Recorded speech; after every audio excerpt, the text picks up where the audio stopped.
Wanting to bring back the original colour of wood in your garden?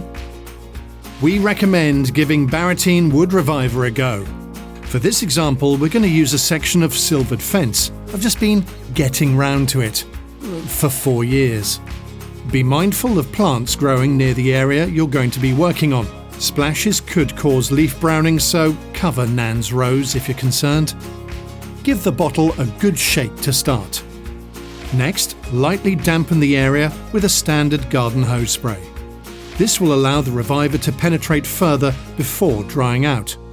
Oh, by the way, Barrettine don't recommend using power washers with this product. Wear clothing that doesn't matter if it gets a splash, and a pair of gloves is recommended. Apply generously with either a brush or roller.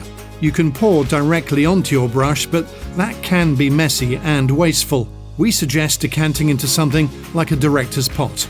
Much easier. Now grab a stiff brush and a bucket of water.